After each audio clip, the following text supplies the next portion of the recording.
Hi, Atef, and welcome back to Canadian Jeweler. It's so wonderful to have you. Morning, Diane. How are you doing? Doing great. Thank you so much. I'm going to go right into it and ask you your thoughts on what's been going on lately in the market. So we've been seeing on the news that, a few banks in the United States have basically announced, crisis situations. They've announced their collapse, but central banks are not coming forward with the same response that they did in 2008 when they were dealing with the last meltdown. What are your thoughts on what's been going on in the market on that in that regard? So, what's been happening in the US is, as far as we can tell, it seems to be more of a local issue to a bank that's was mismanaged, had an opportunity to go into risky investments, who did not know how to manage the increased interest rates that were happening in the US. They didn't manage their portfolio. It's not a major global issue that is across all of the US banks. Is from what we can tell now that we have more insight into the bank. But what that ends up doing is it creates that uncertainty for the depositors that, hey, this can be happening in any of the banks. So this is where the problem is. So the issue that happened with the bank, SVB, is that they mismanaged their portfolios, just like any other company, right? So it's more of a local issue to them, I believe, or so far we believe. But what has happened is it created a run on other banks on their deposits. And this is where it's showing a bit of the uncertainty or the weakness in the system. So as far as we can tell for now, it's a local issue that's being managed. And that's why the government hasn't had the exact same response that we had in the past, where they went globally and said, we're, bailing out all the major banks and, huge problem happening in the market because it's a localized issue. And I think the banks are in a stronger position since the last fallout. So in general, there has been laws and things put in place. So, but the response is still there. The fear is still there. Everybody's right. So come to trust banks like as if nothing was ever going to happen to banks. But the reality is it's another corporation. And in the US, unfortunately, they're not as strict as we are here in Canada in terms of the regulation. So this is just not indicative of anything other than the regional, what's going on there regionally. It's not necessarily any indication of something international. It's poorly managed, basically portfolios that have led to this situation. But, like based on the information coming out, that seems to be the issue. What's more global is the fear of the investors. Yeah. This is what's driving, banks. We heard about Credit Suisse. There's a draw and again fear, but Credit Suisse is a much bigger issue because they're the second largest bank in Switzerland, and Swiss banks were known to be like very secure, no problems. If you had an Right. Yeah. fear, you get the Swiss banks. So this is starting to create fear again in the investors as opposed to an underlying issue. Overnight news that Switzerland is coming in and they're going to give them, I think, a a 50 billion Swiss franc credit line that they can use to make sure they have the. So I think it's being handled, but it's still the fear of the investors there. Absolutely. Thank you for touching on that. The next thing I wanted to touch upon is, we've been hearing about inflation, but now it really seems to be reaching sort of like a crisis, critical point where France is affected, gas prices everywhere, everything is going up internationally in Canada, in the US, in Europe. And how does that affect how investors can or should behave? And, what do you say to basically that? How does that affect, the behavior of people who are also investing and looking to keep their investments secure? So inflation has been a persistent issue since COVID hit really hard. We thought, or in general, investors thought it's going to be transitionary, where within a couple of cycles things are going to go back again. But what we've realized is that the full supply chain has been hit hard, and this is what's causing inflation. It's being hit in the wages side and the supply side, and this is why it's becoming hard to control. That companies are starting to pay higher to get people in, which is causing inflationary pressures. The supply chain is hurting, so the cost of everything is increasing to manufacture. So this is where it's become a little bit more persistent. Globally, we've seen that internationally in Canada and the US, in Europe, interest rates have started to go up, which is one of the tools that they have. Generally, it's been starting to go under control, and we believe that it's at least it's not rising. So this is a good thing. When inflation goes haywire and you can't control it, this is when you're in real trouble. So I think globally, governments have been doing well to stay ahead of it. Now it's hurt everybody because of interest rates. Obviously, that causes more inflation to the cost of borrowing. But we still think it's going to be a short-term pain. And when we say short-term in financial markets, we're talking between 1 to 2 years. In fact, the public, they get anxious when it's happening on a monthly basis. Right. Because it's obviously hitting our bottom line when we come to buy food, when we go to the restaurant. All the discretionary spending goes less, right? So everybody gets worried. But financial markets or cycles, we're talking about a 2 to 3 year cycle, which we're well within. We have been very spoiled to be in a stable market for the past, I would say, maybe 15 years of no inflation, contained inflation. So generally, when you think about it, there is some benefit to inflation to get things rising, to get people's wages up to catch up to where they should be. But I think we're just in that cycle that we have to struggle through and come out stronger on the other side. Thank you for that. So you're saying it's a part of a natural cycle at the moment, and it stabilizes cyclically, basically. It will, since we've taken action, or governments have taken actions, the markets are correcting themselves. There are some emerging markets which are suffering way worse. Like if you look at the Middle East, if you look at some of more of the emerging markets which don't have these type of controls, they're losing 40-50% of their valuation. Like it's going crazy. But in North America and Europe, I think there is controls and checks and balances that will get us through. But we just have to manage it properly through these next couple of years. Beautiful. Thank you so much. And what bullion products would you say at this time have kind of come into the spotlight, and why?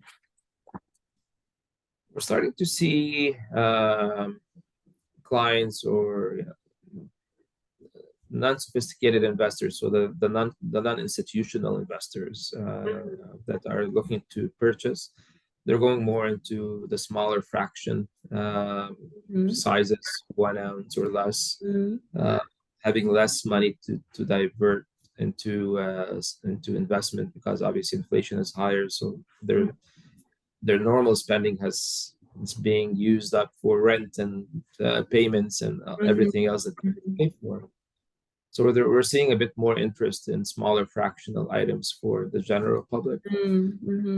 Usually, the larger bars obviously is what drives the market, but we're definitely seeing a lot more smaller fractional sizes coming through. Okay, wonderful. So with all of the angles we've covered just now, how have you adjusted your offerings and targets, and what has been behind that decision?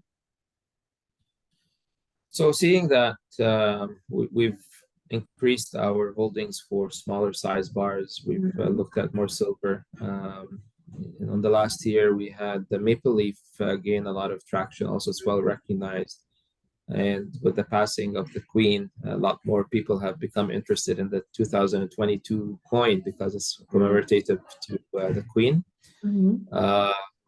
So we've been offering those at very competitive pricing. We've lowered our premiums in the last while, actually, the last few weeks, Mm-hmm. just to help out with our investors because the premiums, as you lower premiums, even if the price is going up, the premium comes down, you're still buying around the same price. So Mm-hmm. we've really reaching out to our investors saying, we're here to help.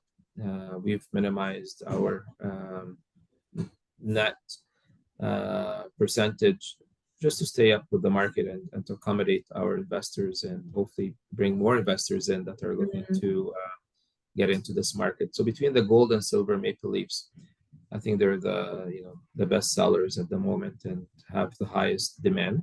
Mm-hmm. Uh, we started looking at bringing in other recognized refineries or brands that might have lower premiums again for price conscious investors, so that are just want to carry gold and silver. They don't really care about the form. So Mm-hmm. we've readjusted that to give them something competitive to add to their portfolios. Wonderful. I'm gonna need to get my hands on those those coins. They sound great. Yeah. So they're collectors. There's usually something somebody would sit on for a while. Yeah, most people now that are buying are looking just to hold. Again, gold is returning back to its proper usage, which is a hedge against inflation. Mm-hmm. So it is performing its duty within the market, and it's great to see that it is working because as we see the gold prices go up, as inflation has gone up, we've seen the gold price go up. And if you really consider the power of your gold as opposed to a currency, gold is performing quite well. It hasn't been affected by inflation. Mm-hmm. So Mm-hmm. let's say you bought gold when 2 years ago when we were having 2% inflation, so the dollar was worth its buying power.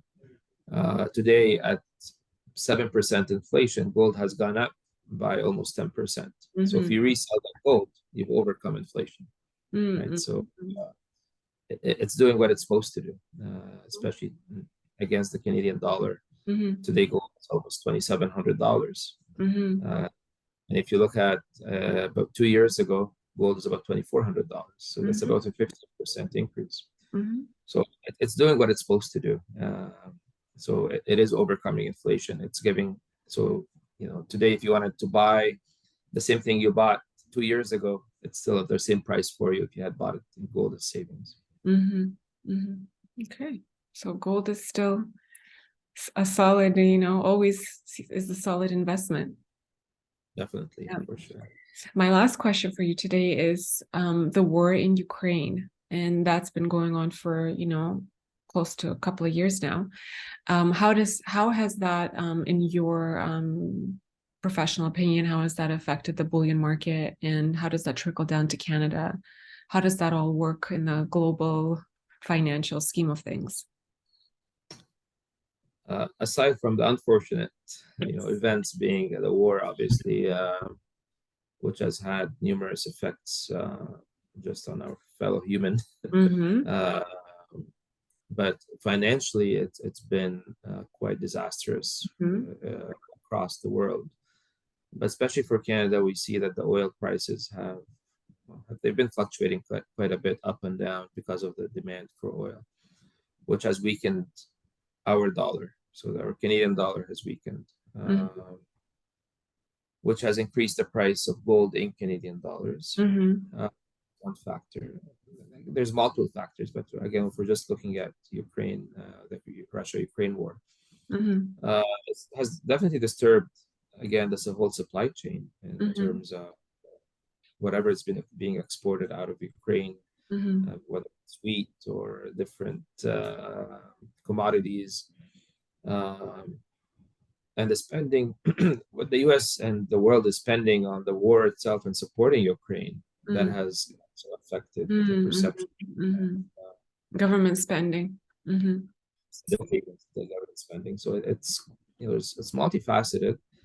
Uh, Initially, there was a huge reaction because we're always afraid of the doomsday. Everybody Mm-hmm. going whenever there's talks of Russia and the U.S. getting involved, Mm-hmm. uh, rates, again, fear, and we saw that at the beginning in February of 2022 now, right? So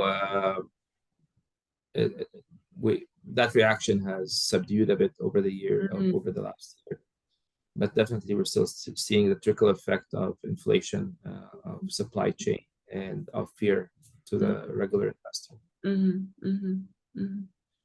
And back to that original question I had with investors, does that affect how investors behave or should behave, or is that all part of the whole inflation conversation, that all of these global happenings are having, their trickle down effect? It's definitely, investment is multifaceted, and each investor has to look at their risk portfolio, and this is what creates a market of buy and sell. So each one has their own views on the market and where it's going to be in the next year or 5 or 10, and we adjust our investment portfolios accordingly. Again, as we always say, precious metals should be part of any investment portfolio. There's so much going on in the world that it's good to have something physical. We've seen with Bitcoin, we've seen with digital currencies, what could happen, stocks, banks, everything, right? At the end of the day, traditionally physical metals, they've been around for thousands of years, and they have their place in each portfolio.